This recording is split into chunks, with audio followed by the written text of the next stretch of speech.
강민주는 비서실 앞 복도를 걸으며 손목시계를 내려다봤습니다.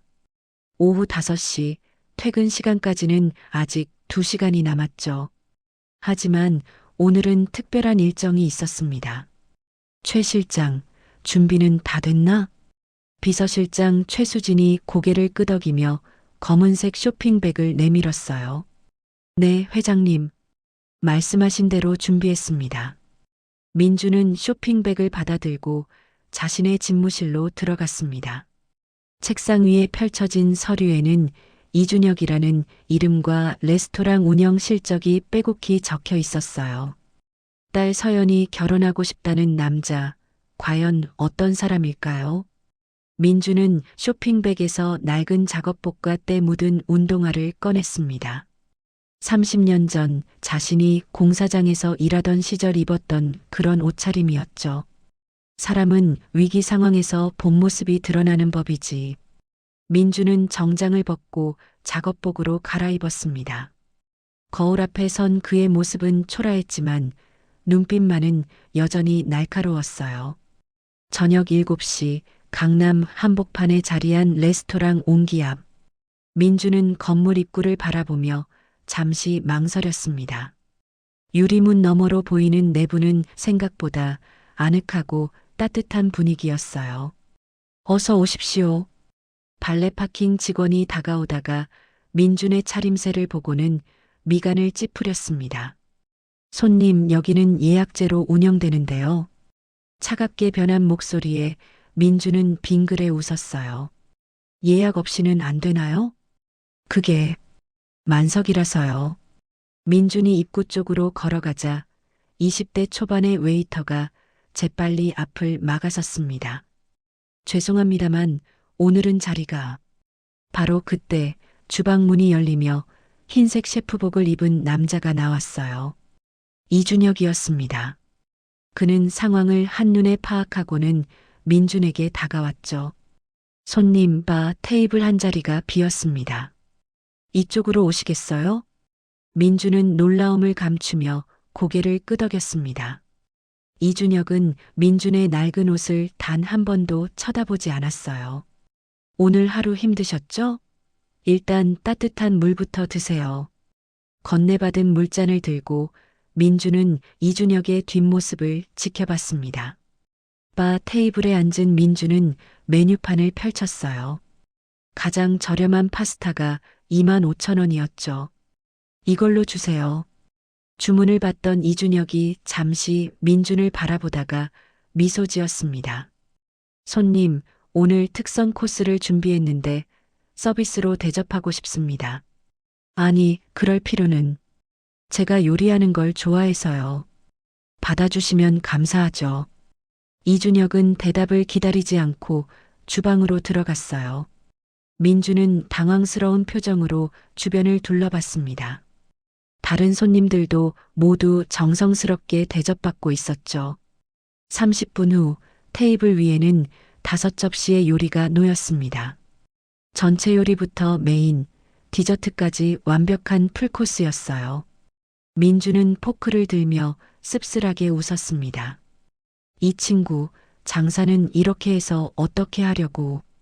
하지만 첫 입을 베어 물자 그 생각은 사라졌어요. 음식은 놀라울 만큼 훌륭했고 무엇보다 진심이 느껴졌습니다. 식사를 마친 민준이 계산을 하려 하자 이준혁이 정중히 손을 저었어요. 오늘은 제가 대접하고 싶습니다. 다음에 편하실 때 오세요. 하지만 손님의 표정이 편안해지셨어요. 그것만으로 충분합니다. 민주는 더 이상 말을 잇지 못하고 레스토랑을 나섰습니다.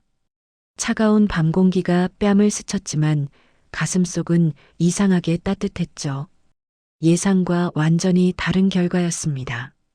그는 근처 카페로 걸어가며 휴대폰을 꺼냈어요. 최 실장, 나야. 이준혁?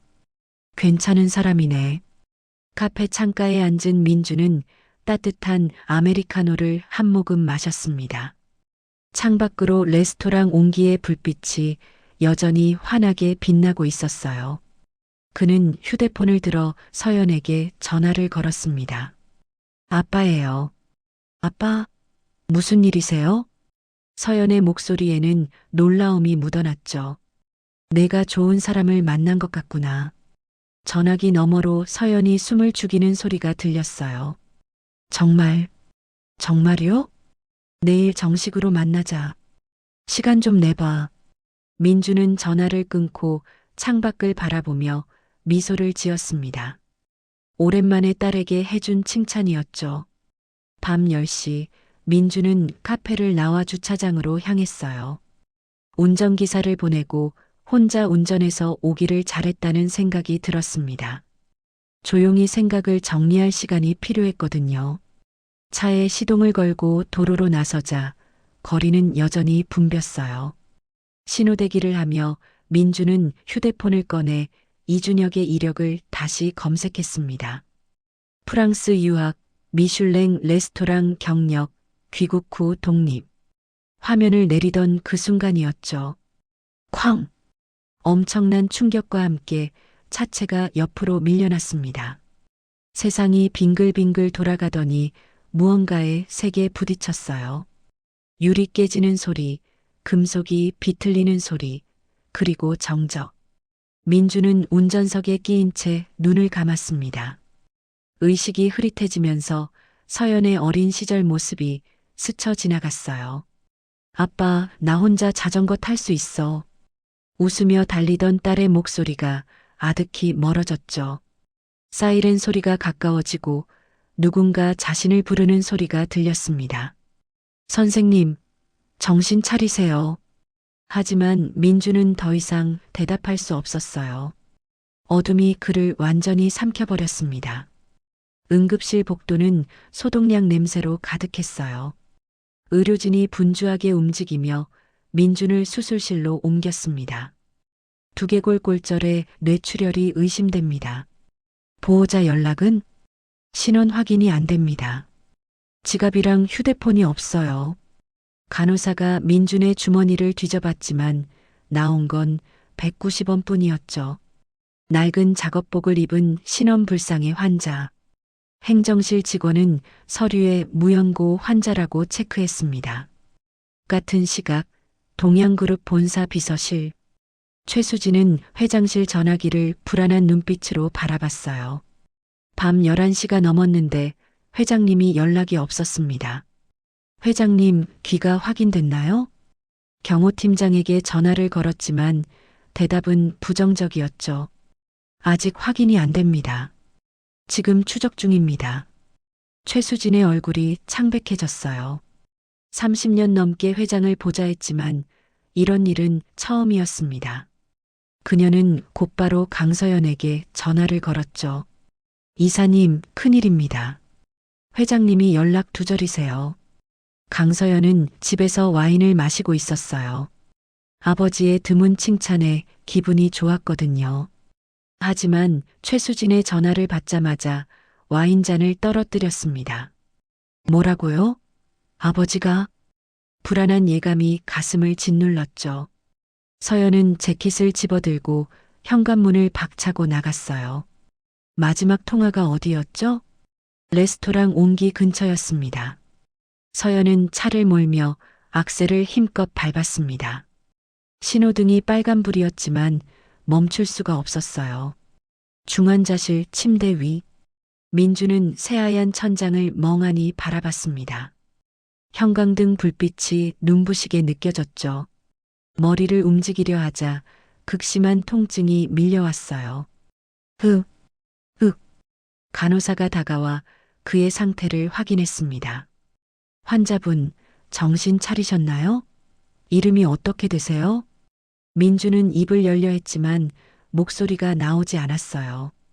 그보다 더 큰 문제가 있었습니다. 여기가 어디지? 나는 누구지? 머릿속이 텅 비어 있었죠. 아무것도 기억나지 않았습니다.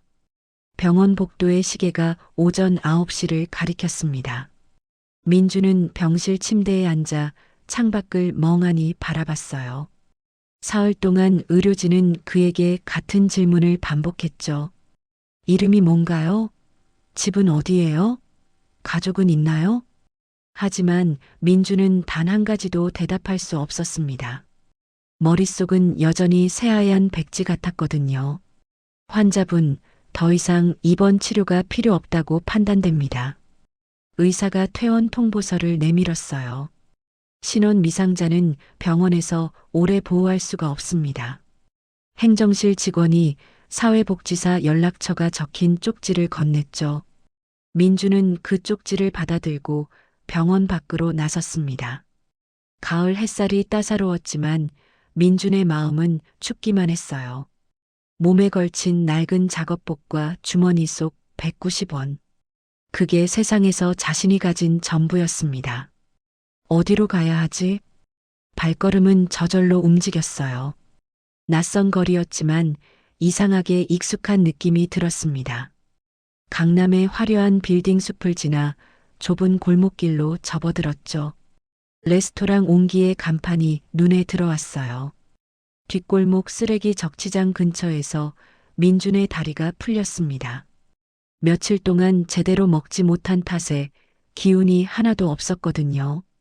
그는 그대로 바닥에 주저앉았어요. 동양그룹 본사 이사회 회의실, 타원형 테이블을 둘러싼 임원들의 표정이 심각했습니다. 회장님 실종 엿새째입니다. 박재혁 전무가 침착한 목소리로 말문을 열었어요.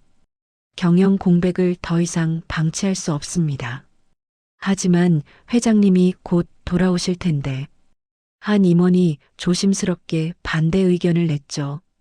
박재혁은 차가운 눈빛으로 그를 쳐다봤습니다. 희망적 관측으로 그룹 전체를 위험에 빠뜨릴 순 없습니다. 그의 말에는 이미 결론이 정해져 있었어요. 비상경 영체제 돌입을 제안합니다. 테이블 위로 서류 뭉치가 펼쳐졌죠. 박재혁이 준비한 새로운 권력 구도였습니다. 강서연은 아버지의 집무실에 혼자 앉아 있었어요. 책상 서랍을 열고 닫기를 반복하며 단서를 찾았습니다. 마지막 통화 기록, CCTV 영상, 목격자 진술. 모든 증거는 레스토랑 옹기를 가리켰죠. 그날 밤 분명 사고가 있었어. 경찰에게 받은 보고서를 다시 펼쳤어요. 사고 현장에서 발견된 차량은 심하게 파손되어 있었습니다. 하지만 운전자는 신원불상 환자로 분류되어 이미 퇴원한 상태였죠. 왜 신원 확인이 안 된 거야? 서연은 주먹으로 책상을 쳤습니다. 눈물이 볼을 타고 흘러내렸어요. 박재혁은 자신의 집무실에서 감사팀장 한석주를 만났습니다. 회장 집무실 금고는 열었나? 네, 전무님. 비밀번호를 알아냈습니다. 한석주가 검은색 서류 가방을 테이블 위에 올렸어요. 안에는 각 임원들의 비리 증거와 비자금 계좌 내역이 가득했습니다. 박재혁의 입꼬리가 올라갔죠. 이제 누가 나를 막을 수 있겠나? 그는 서류를 한 장씩 넘기며 미소를 지었어요. 강서연 이사, 당신은 아직 너무 어려. 창밖으로 서울의 야경이 펼쳐졌습니다. 박재혁은 곧 자신이 이 모든 것의 주인이 될 거라고 확신했어요. 저녁 6시 레스토랑 옹기. 이준혁은 영업을 마치고 쓰레기를 버리러 뒷문을 열었습니다. 가을바람이 상쾌하게 불어왔죠. 하지만 쓰레기 적치장 근처에서 이상한 모습이 보였어요. 사람이 쓰러져 있었습니다. 손님? 괜찮으세요? 이준혁이 달려가 민준을 흔들었어요. 민준은 희미하게 눈을 뜨며 중얼거렸습니다. 병원. 싫어요. 목소리가 너무 약했죠. 이준혁은 곧바로 민준을 부축해 일으켰어요. 일단 제 차로 가시죠. 제가 돌봐드릴게요. 이준혁의 원룸 아파트는 작지만 깔끔했습니다. 그는 민준을 소파에 눕히고 담요를 덮어줬어요. 조금만 쉬세요. 죽 끓여올게요. 주방에서 쌀을 씻는 소리가 들렸습니다. 민준은 천장을 바라보며 눈을 감았어요. 오랜만에 느껴보는 따뜻함이었죠. 누군가의 손길이 이렇게 고마울 수가 없었습니다. 이 사람은 누구지? 왜 나를 도와주는 거지? 궁금했지만 너무 지쳐서 물어볼 힘도 없었어요. 민주는 그대로 깊은 잠에 빠져들었습니다. 다음 날 아침 민주는 부엌에서 나는 냄새에 눈을 떴어요. 테이블 위에는 따뜻한 미역국과 흰 쪽지가 놓여 있었습니다. 천천히 드세요. 저녁에 봐요. 민주는 숟가락을 들고 국을 한 숟갈 떠먹었죠. 처음 먹어보는 맛이었지만 아니 어쩌면 오래전에 먹어본 맛일지도 몰랐습니다. 눈물이 핑 돌았어요. 나는 대체 누구일까? 왜 아무것도 기억나지 않는 걸까? 하지만 지금 당장 답을 찾을 수는 없었습니다. 민주는 국그릇을 비우고 조용히 창밖을 바라봤어요. 새로운 하루가 시작되고 있었죠. 이준혁은 출근 준비를 하며 소파에서 자고 있는 민준을 조심스럽게 깨웠습니다. 손님, 일어나셨어요? 민준은 눈을 비비며 몸을 일으켰어요. 온몸이 뻐근했지만 어제보다는 훨씬 나았습니다. 정말 감사합니다. 천만에요. 그런데 혹시 이름이라도 기억나세요? 민주는 고개를 저었죠.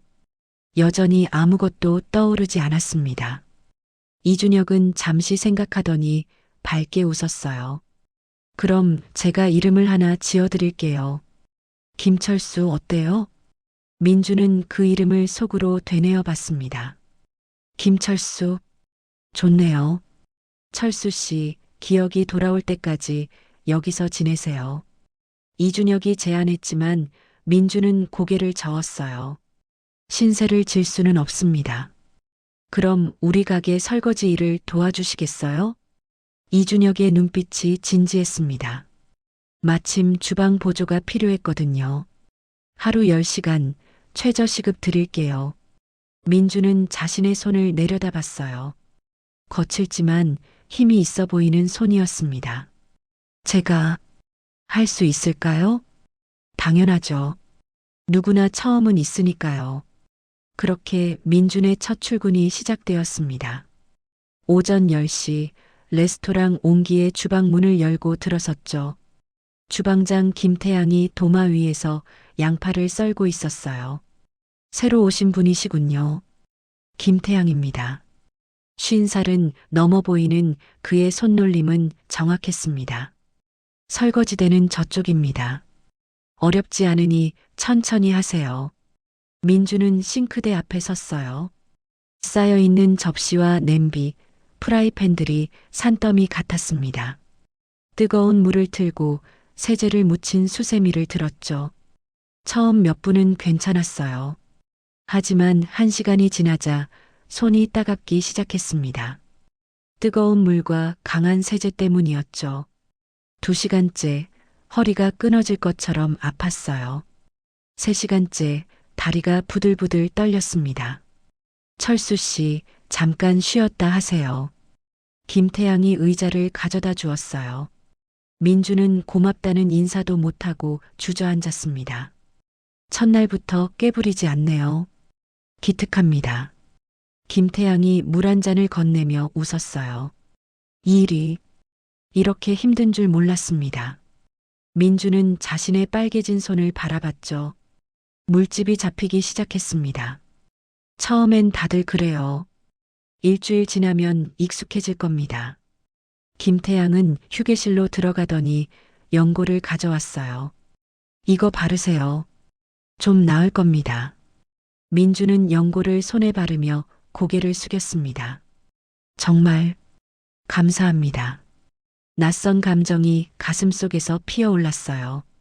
이런 작은 친절이 이렇게 큰 위로가 될 줄은 몰랐죠. 일주일이 지났습니다. 민준의 손에는 굳은 살이 배기 시작했어요. 설거지 속도도 처음보다 2배는 빨라졌습니다. 이제는 식재료 손질도 조금씩 배우기 시작했죠. 철수 씨, 양파는 이렇게 써는 겁니다. 김태양이 칼질 시범을 보여주었어요. 민주는 조심스럽게 칼을 들고 따라했습니다. 처음엔 서툴렀지만 점차 요령이 생겼죠. 그래요. 바로 그겁니다. 잘하시네요. 저녁 8시 손님들로 가득 찬 홀을 보며 민주는 미소 지었어요. 자신이 씻은 접시에 음식이 담겨 나가고 손님들이 맛있게 먹는 모습, 이상하게 뿌듯한 기분이 들었습니다. 2주일째 되던 날 민주는 새벽 5시에 일어나 출근 준비를 했어요. 식재료가 도착하는 시간이었거든요. 철수 씨, 이렇게 일찍 오실 필요 없는데요. 이준혁이 놀란 표정으로 말했습니다. 괜찮습니다. 일찍 와서 정리하는 게 좋더라고요. 민주는 배송된 채소 상자를 냉장고로 옮겼어요. 무거운 상자를 들고 오르내리기를 여러 번 반복했습니다. 땀이 등을 타고 흘러내렸죠. 하지만 이상하게 기분이 좋았어요. 몸을 쓰는 노동의 가치를 처음 알게 된 것 같았습니다. 나는 예전에 무슨 일을 했을까? 문득 궁금해졌지만 여전히 기억은 돌아오지 않았어요. 어느 저녁 홀에서 노부부가 식사를 하고 있었습니다. 민주는 설거지를 하다가 우연히 그들의 대화를 들었어요. 여보, 여기 음식은 정말 정성이 담겨 있어. 맞아. 요즘 보기 드문 곳이지. 노부부의 행복한 미소가 보였습니다. 민주는 자신이 씻은 접시를 내려다봤어요. 내가 만든 것은 아니지만 이 접시가 누군가를 행복하게 했구나. 가슴이 따뜻해졌습니다. 처음 느껴보는 감정이었죠. 돈도 지위도 아닌 순수한 노동의 보람이었어요. 민주는 다음 접시를 집어들며 더 정성스럽게 닦기 시작했습니다. 밤 11시 퇴근길. 민주는 이준혁과 나란히 걸으며 하늘을 올려다봤어요. 별이 유난히 많이 보이는 밤이었습니다. 철수 씨, 많이 힘드시죠? 아니요. 오히려 좋습니다. 이준혁이 고개를 갸웃거렸어요. 좋다고요? 네. 이상하게도 마음이 편안해지는 것 같아요. 민주는 자신의 거친 손을 펼쳐봤습니다. 제가 누군지는 모르겠지만 지금 이 순간은 확실해요. 무엇이요? 제가 살아있다는 것, 그리고 누군가에게 도움이 되고 있다는 것. 이준혁은 민준의 어깨를 가볍게 두드렸어요. 두 사람은 말없이 밤길을 걸어갔습니다. 한 달이 흐른 어느 금요일 저녁이었습니다. 레스토랑 온기는 주말을 맞아 예약 손님들로 붐볐어요. 민주는 주방에서 쉴 틈 없이 설거지를 하고 있었습니다. 접시를 씻는 손놀림이 이제는 능숙해졌죠. 철수 씨, 물 좀 갖다 주세요. 웨이터 김도윤이 급하게 주방으로 들어왔어요. 민주는 물병을 들고 홀로 나가려다가 문득 멈춰 섰습니다. 홀 한쪽 테이블에서 여자의 목소리가 들렸거든요. 준혁 오빠, 정말 힘들어요. 그 목소리가 이상하게 익숙했어요. 가슴 한편이 뜨끔하고 아파왔습니다. 민주은 조심스럽게 주방 문틈으로 홀을 엿봤어요. 이준혁이 한 여성과 마주 앉아 있었습니다. 30대 초반으로 보이는 그녀는 정장 차림이었죠. 지친 표정이었지만 품위가 느껴지는 사람이었어요. 서연아, 진정해. 천천히 말해봐. 이준혁이 그녀의 손을 잡으며 위로했습니다. 서연이라는 이름을 들은 순간 민준의 머리가 지끈거렸어요. 서연, 서연. 어디선가 들어본 이름 같았습니다. 하지만 정확한 기억은 떠오르지 않았죠. 민주는 물병을 테이블에 놓고 재빨리 주방으로 돌아왔어요. 아버지가 마지막으로 여기 오셨다는 걸 확인했어요. 강서연의 목소리가 떨리고 있었습니다. CCTV 기록을 찾았는데 그날 밤 사고를 당한 것 같아요. 이준혁은 놀란 표정으로 그녀를 바라봤어요. 사고라니? 그럼 지금은? 병원 기록을 다 뒤졌는데 신원불상 환자로 처리됐대요. 서연은 눈물을 참으며 말을 이었습니다. 이미 퇴원했다는데 어디로 가셨는지 모르겠어요. 이준혁은 그날 밤을 떠올려 봤습니다. 허름한 옷차림의 중년 남성이 레스토랑을 찾아왔었죠. 하지만 그가 재벌 회장이었을 거라고는 상상도 못했어요. 혹시 사진이라도 있어? 이준혁이 조심스럽게 물었습니다. 서연은 스마트폰을 꺼내 사진을 보여줬어요. 화면 속에는 정장을 입고 위험 있게 서 있는 강민준의 모습이 있었습니다. 이준혁은 그 사진을 유심히 들여다봤죠. 어디선가 본 것 같은데. 문득 집에 머물고 있는 김철수의 얼굴이 떠올랐어요. 눈매와 코, 입모양이 비슷한 것 같았습니다. 하지만 사진 속 당당한 회장과 설거지하는 초라한 중년 남성. 그 둘을 연결시키기에는 차이가 너무 컸죠. 설마, 아니겠지. 이준혁은 고개를 저으며 그 생각을 떨쳐냈어요. 주방으로 돌아온 민주는 계속 불안했습니다. 서연. 그 이름이 머릿속에서 맴돌았어요. 설거지를 하던 손이 자꾸 멈췄습니다. 철수 씨, 괜찮으세요? 김태양이 걱정스럽게 물었죠. 네, 괜찮습니다. 하지만 괜찮지 않았어요. 가슴속 어딘가에서 뭔가 꿈틀거리는 느낌이 들었습니다. 잊고 있던 무언가가 깨어나려는 것 같았죠. 민주는 찬물로 얼굴을 씻으며 진정하려 애썼어요. 같은 시각, 동양그룹 본사. 박재혁은 자신의 집무실에서 승리의 미소를 짓고 있었습니다. 책상 위에는 주요 계열사 인사 발령 문서가 놓여 있었어요. 세 곳의 대표이사를 모두 자신의 사람으로 교체했습니다. 이제 이사회는 내 손 안에 있어. 감사팀장 한석주가 노트북을 열어보고 했어요. 전무님, 회장님 비밀 금고의 문서들입니다. 화면에는 각 임원들의 비리 증거가 정리되어 있었죠. 이걸로 반대파는 모두 제거할 수 있습니다. 박재혁은 만족스럽게 고개를 끄덕였어요. 강서연은 어떻게 되고 있나? 전략기획실 권한이 대부분 축소됐습니다. 좋아. 이제 마지막 단계만 남았군. 박재혁은 창밖으로 서울 야경을 바라봤습니다. 수십 개의 계열사 빌딩에 불이 켜져 있었죠.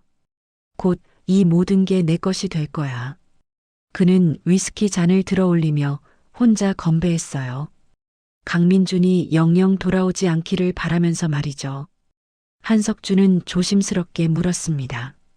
만약 회장님이 돌아오시면 어떻게 하시겠습니까? 돌아올 리 없어. 이미 2달이 넘었어. 박재혁의 목소리에는 확신이 가득했어요. 설령 돌아온다 해도 이미 늦었지. 밤 11시 레스토랑 영업이 끝났습니다. 민주는 마지막 설거지를 마치고 앞치마를 벗었어. 온몸이 피곤했지만 머릿속은 더 혼란스러웠습니다. 이준혁이 다가와 어깨를 두드렸죠. 철수 씨, 오늘 많이 힘들어 보이네요. 아니요. 괜찮습니다. 민주는 억지로 미소를 지었어요. 함께 집으로 가는 길, 민주는 계속 고민했습니다. 서연, 그 사람이 누구지? 왜 내 가슴이 이렇게 아픈 거지? 그날 밤 민주는 꿈을 꿨습니다. 작은 여자아이가 자전거를 타고 있었어요. 아빠, 나 혼자 자전거 탈 수 있어. 아이의 밝은 웃음소리가 들렸습니다. 민주는 꿈속에서 그 아이를 향해 손을 뻗었죠. 서연아. 하지만 아이는 점점 멀어져 갔어요. 민주는 악몽에서 깨어나 식은땀을 흘렸습니다. 베개가 눈물로 젖어 있었죠. 서연, 내 딸. 희미하게, 아주 희미하게 기억이 돌아오기 시작했어요. 토요일 아침 7시, 이준혁은 잠든 민준의 얼굴을 조용히 관찰했습니다. 어젯밤 서연이 보여준 사진이 자꾸만 떠올랐거든요. 거실 소파에서 자고 있는 김철수의 옆 얼굴을 자세히 봤어요.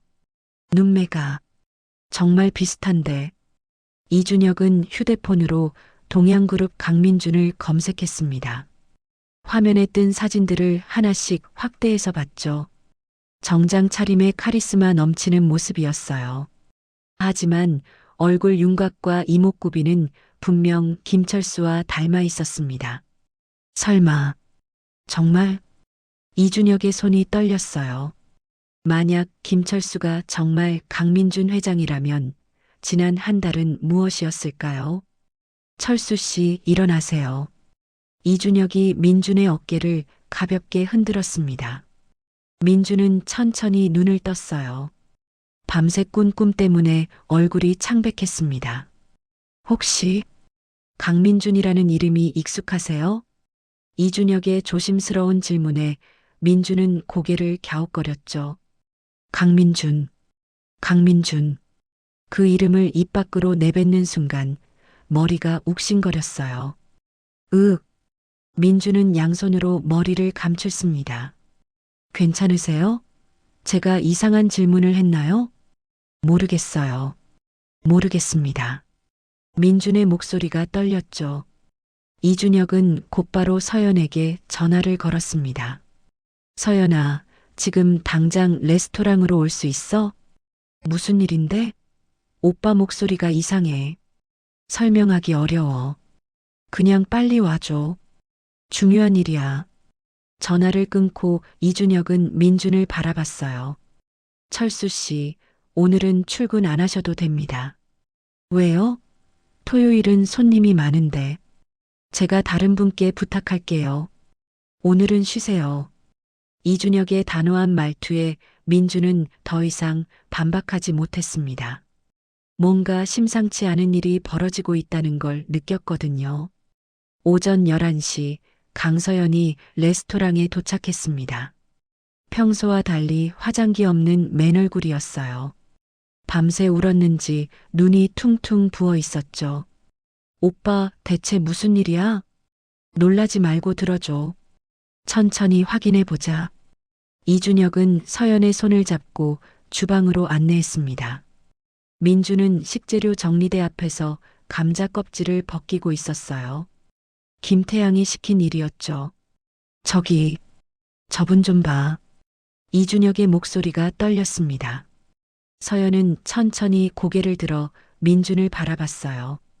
순간 시간이 멈춘 것 같았습니다. 민준도 고개를 들었고 서연과 눈이 마주쳤죠. 서연의 입에서 작은 비명이 터져 나왔어요.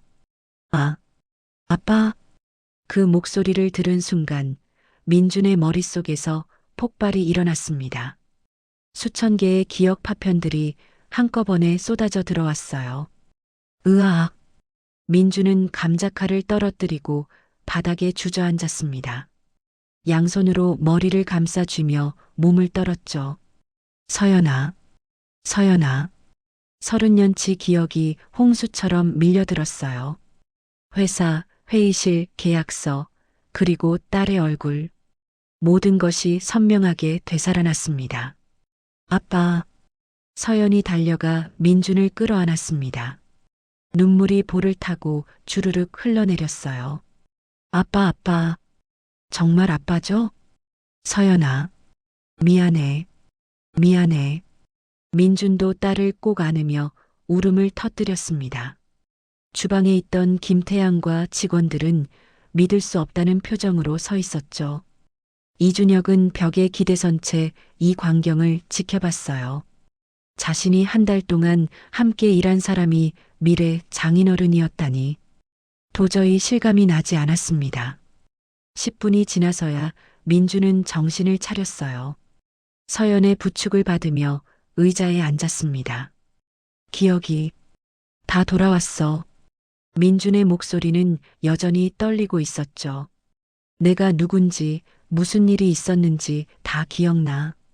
서연은 아버지의 손을 꼭 잡았어요. 회사에서 큰일이 났어요, 아빠.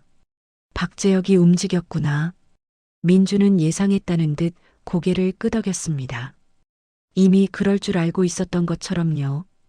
그 사람이 제 권한을 다 빼앗아 갔어요. 민주는 천천히 일어서며 창밖을 바라봤습니다. 지난 2달, 아니 67일 동안 그의 목소리가 잠시 멈췄어요. 나는 강민준이 아니라 김철수로 살았어.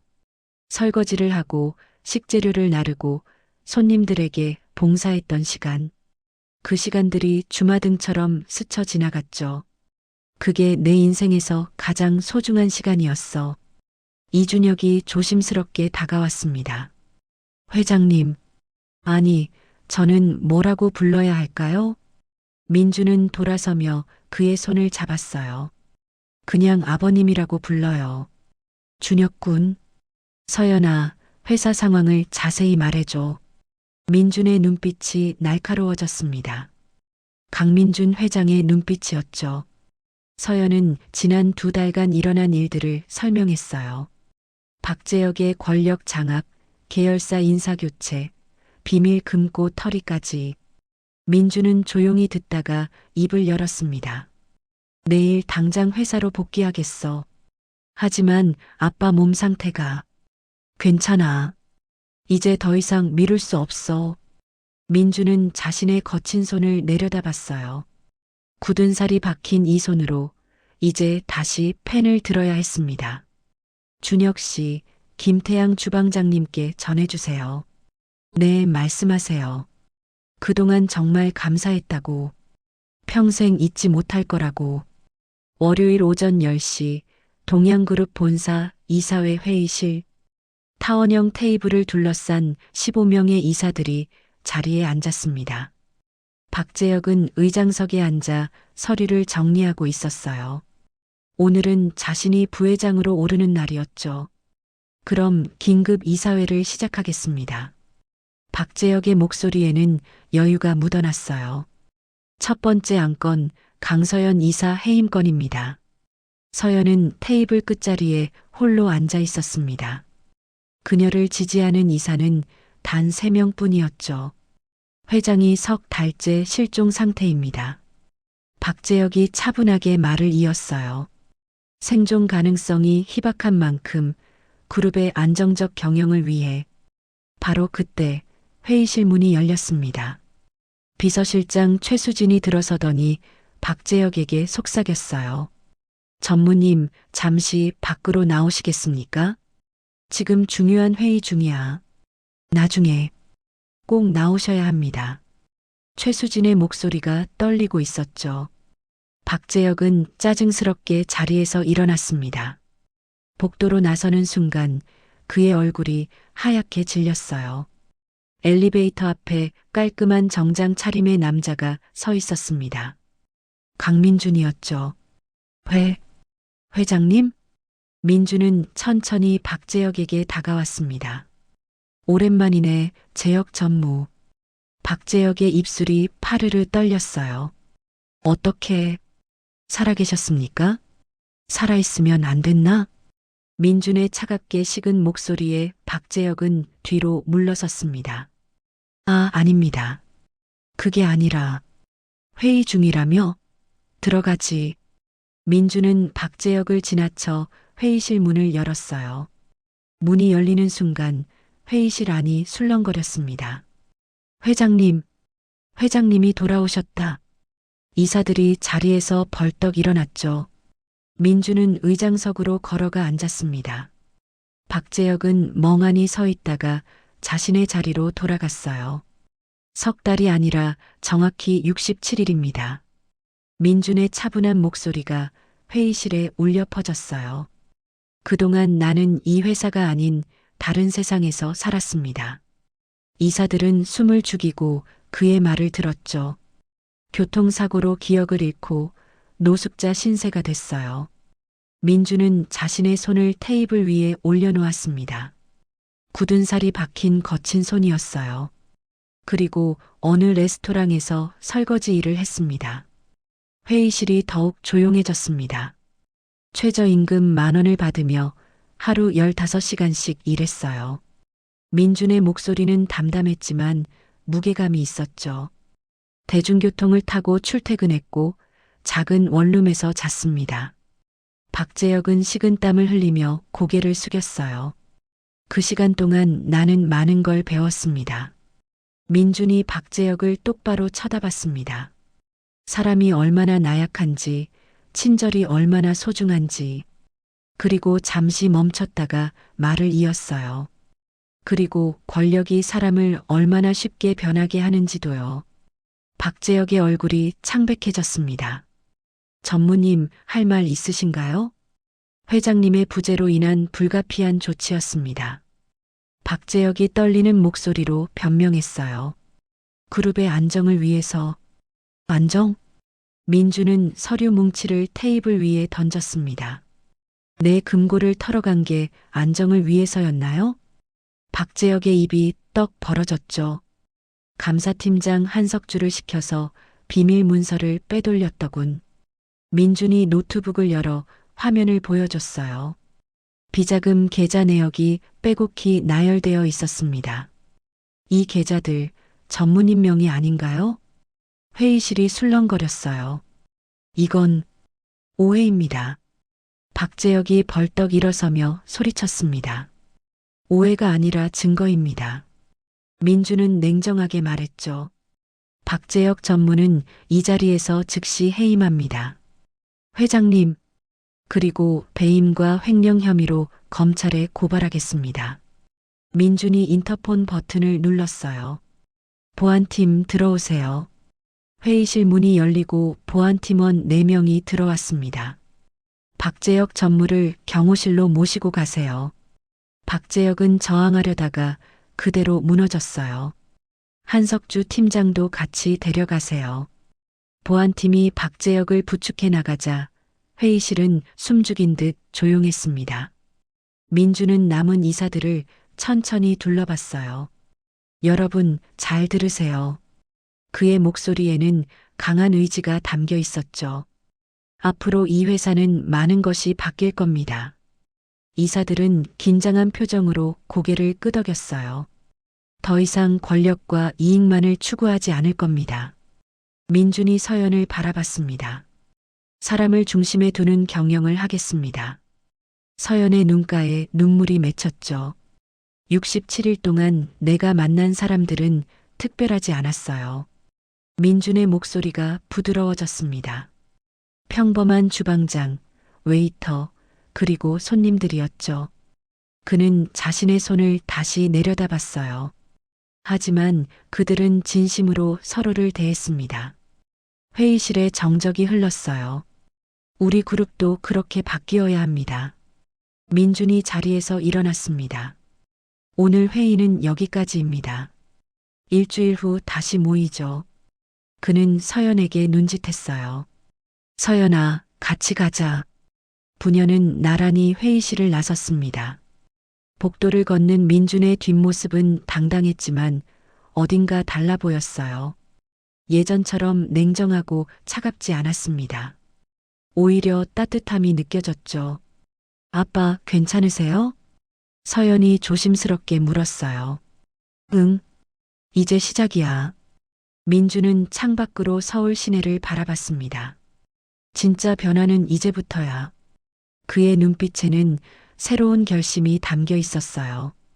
67일이 그를 완전히 바꿔놓은 것입니다.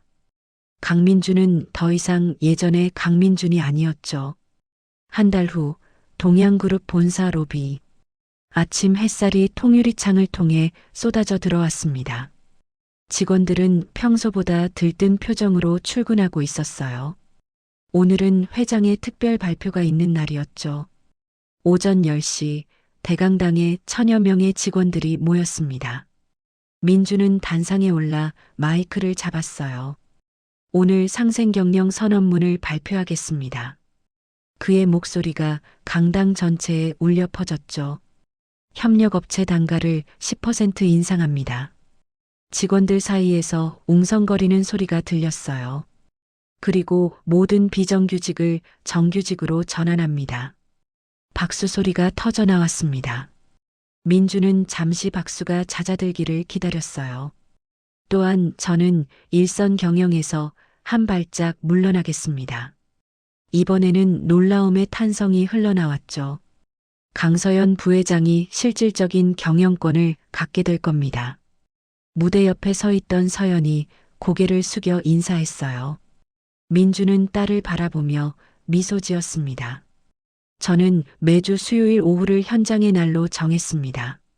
직원들이 귀를 기울였어요. 계열사 현장을 직접 방문해 여러분의 목소리를 듣겠습니다. 진심이 담긴 약속이었죠. 첫 번째 수요일 민주는 경기도 이천의 물류센터를 찾았습니다. 예고 없이 나타난 회장에 직원들은 당황했어요. 회장님, 어떻게 여기까지? 일 좀 거들어도 될까요? 민주는 재킷을 벗고 소매를 걷어 올렸습니다. 택배 상하차 작업장으로 들어가 박스를 나르기 시작했죠. 50대 중반의 남자 직원이 놀란 표정으로 다가왔어요. 회장님이 이런 일을 하시면 안 됩니다.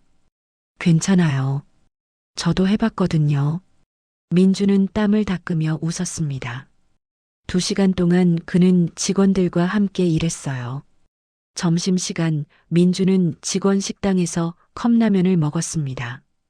플라스틱 의자에 앉아 후루룩 소리를 내며 면을 먹었죠. 젊은 직원 하나가 조심스럽게 다가왔어요. 회장님, 저희 얘기 좀 들어주실 수 있나요? 그러려고 온 겁니다. 편하게 말씀하세요. 직원들이 하나둘 모여들었습니다. 작업 환경, 임금, 복지에 대한 이야기들이 쏟아졌어요. 민주는 노트에 하나하나 적어가며 고개를 끄덕였습니다. 다음 주 이사회에서 개선 방안을 논의하겠습니다. 직원들의 얼굴에 희망이 피어올랐죠. 이 모습은 한 직원의 휴대폰으로 촬영돼 SNS에 올라갔어요. 재벌 회장이 택배 상하차 작업을 돕고 있다는 제목이었죠. 영상은 순식간에 퍼져나갔습니다. 진짜 변한 것 같은데? 아니야, 그냥 쇼겠지. 하지만 저렇게까지 할 필요는 없잖아. 댓글은 반반으로 갈렸어요. 긍정적인 반응과 냉소적인 반응이 섞여 있었습니다. 하지만 민주는 외부 평가에 신경 쓰지 않았어요. 자신이 옳다고 믿는 일을 계속할 뿐이었죠. 석 달 후 동양그룹 사옥 1층 새로운 공간이 오픈하는 날이었습니다. 무료 급식소 옹기라는 간판이 걸렸어요. 민주는 테이프 커팅식에서 가위를 들었습니다. 이곳은 누구에게나 열려 있습니다. 그가 선언하듯 말했죠. 노숙인, 독거노인, 누구든 환영합니다. 급식소 운영은 이준혁이 맡았어요. 그는 레스토랑 옹기의 두 번째 지점을 연 것이었습니다. 하루 500명에게 따뜻한 식사를 제공하는 곳. 주방에는 김태양 주방장도 함께했죠. 회장님, 아니 아버님. 이준혁이 민준에게 다가와 손을 내밀었어요. 감사합니다. 이런 기회를 주셔서 민준은 그의 손을 꽉 잡았습니다. 내가 고마워해야지. 나를 살려준 사람이니까. 두 사람은 서로를 바라보며 웃었어요. 급식소 한쪽에서는 서연이 앞치마를 두르고 배식을 돕고 있었습니다.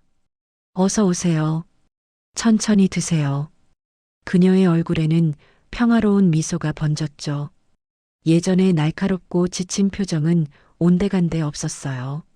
석 달 후, 늦가을의 토요일 오후, 급식소 옹기에서 특별한 행사가 열렸습니다. 강서영과 이준혁의 결혼식이었죠.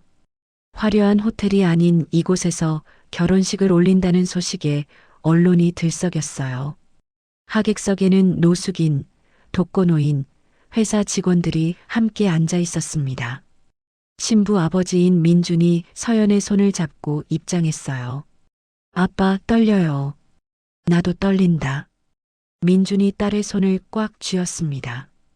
이준혁이 환한 미소로 서연을 맞이했죠. 주례사 대신 민준이 짧은 축사를 했습니다. 67일 동안 거리에서 내가 배운 것이 있습니다. 하객들이 조용히 귀를 기울였어요. 진짜 부자는 많이 가진 사람이 아닙니다. 민준의 목소리가 떨렸습니다. 많이 나누는 사람입니다. 박수 소리가 급식소를 가득 채웠죠. 서연은 눈물을 닦으며 아버지를 안았어요. 아빠 사랑해요. 나도 사랑한다. 내 딸. 민준의 눈가에도 눈물이 맺혔습니다. 결혼식이 끝난 저녁 민준과 이준혁은 단둘이 레스토랑 옹기원래 지점을 찾았어요. 바 테이블에 나란히 앉았습니다. 뭘 드시겠어요, 아저씨? 이준혁이 메뉴판을 건넸죠. 파스타. 그때 그 파스타요. 민준이 미소 지으며 말했어요.